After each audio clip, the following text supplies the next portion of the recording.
Konnichiwa.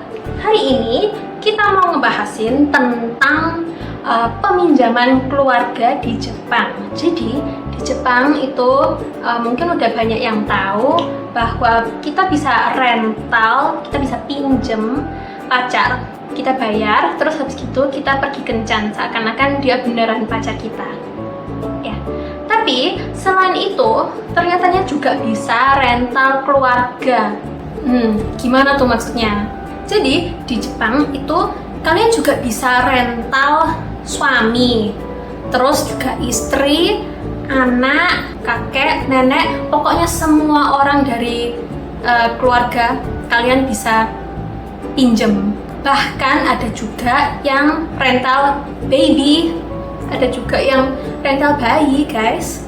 Kalian pasti berpikir untuk apa dan kenapa seperti itu? Nah, ada alasannya itu. Jadi alasannya itu biasanya kalau di luar negeri kan keluarga itu dekat gitu ya hubungannya. Tapi di Jepang itu nggak sedekat itu.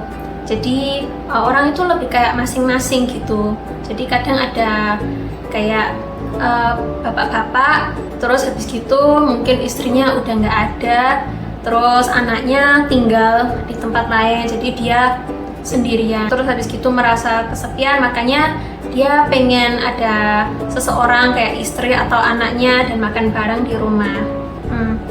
Jadi di saat seperti itu dia bisa rental istri dan anak, dan mereka juga bisa saling manggil kayak papa, mama, atau seakan-akan mereka beneran keluarganya. Juga ada yang rental suami, itu alasannya bisa seperti ada satu orang dia rental suami itu karena dia mau nikah sama pacarnya, tapi dia tahu nggak bakalan dibolehin atau direstuin sama orang tuanya karena misalnya suaminya banyak tato gitu, bertato. Jadi kalau datang ke pernikahannya orang tuanya pasti kaget dan nggak bakalan ngerestuin gitu.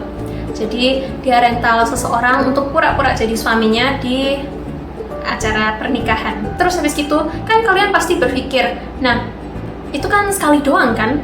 Nanti ke depannya lagi kalau misalnya orang tuanya mau ketemu lagi gimana? Mereka masih bisa rental suami orang yang sama. Jadi orang yang kerja sebagai rental suami itu mereka harus kayak datang setiap saat dipanggil. Bahkan ada juga anak yang tidak tahu kalau itu suaminya itu rental. Jadi kirain itu beneran bapaknya sendiri. Jadi istri rental suami dan ada anak. Anaknya kirain beneran bapaknya. Nah, dia juga harus berpura-pura jadi bapak aslinya gitu. Terus habis gitu kalau udah waktunya habis, dia pulang. Tapi dia bilang mungkin papa mau pergi belanja dulu ya. Terus anaknya, kenapa kok harus pergi gitu? Jadi rental suami atau rental bapak atau ibu itu mereka harus kayak bertahun-tahun bersama keluarga itu. Bahkan bosnya yang punya perusahaan ini, dia pernah jadi rental suami sampai pernah ada pernikahan mungkin 200 kalian gitu. Jadi 200 kali dia udah kayak nikah gitu di wedding ceremony. Yang pakai servis ini itu mereka bisa request, aku pengen suamiku sifatnya seperti ini. Jadi suaminya benar-benar kayak sifatnya ngikutin yang diinginkan. Juga ada yang beneran jatuh cinta karena itu, karena si ceweknya merasa kayak wah dia suami idaman gitu ya, karena dia request kan. Dan beneran nikah juga ada. Tapi sebenarnya mereka tidak boleh sampai ada perasaan seperti itu karena itu termasuk kerjaan. Berikutnya yang sangat menarik itu sampai ada yang rental bayi yang baru lahir gitu. Bayangkan ya, bayinya baru lahir beberapa bulan atau mungkin masih 1 tahun dan udah ada kerjaan gitu. Aku kan pertama mikir kayak kenapa seperti itu kan. Nah ternyatanya ada yang situasinya seperti ini. Ada seseorang cewek dan dia punya bapak. Nah bapaknya itu sakit, terus habis gitu udah mau meninggal, jadi waktunya udah nggak banyak lah. Dan bapaknya ada request dia pengen lihat cucunya sebelum dia pergi.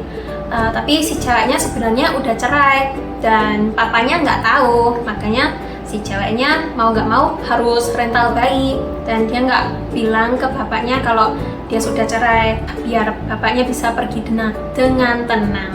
Jadi itulah contoh-contoh situasi kenapa kok orang bisa sampai rental keluarga. Ya, ceritanya banyak yang menarik, dan kalau kita dengar cerita itu pasti kayak, oh gitu ya. Nah, dan yang kalian pasti pengen tahu itu harganya berapa gitu. Aku lihat di internet itu katanya sekitaran untuk 4 jam rental keluarga itu 20.000 yen, dan kalau misalnya mau diperpanjang juga bisa plus 1 jam mungkin bisa plus 5.000 yen.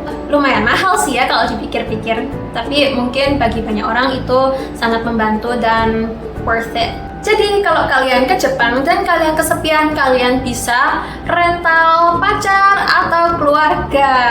Mungkin bagi banyak orang ini bisa dipikirkan kalau ini aneh, tapi menurutku mungkin ini hal normal saja karena orang kan punya cerita masing-masing, dan buktinya juga membantu sangat banyak orang. Kalau misalnya kalian pengen nonton rental keluarganya itu seperti apa, kalian bisa cek video ini dari channelnya Asian Boss, Behind Japan's Fake Family Industry. Cuma mereka pakai bahasa Inggris. Oke, video hari ini sampai sini saja. Semoga video ini bermanfaat bagi kalian dan semoga kalian suka. Jangan lupa like, comment, dan subscribe. Terima kasih. Arigatou gozaimashita. Mata ne.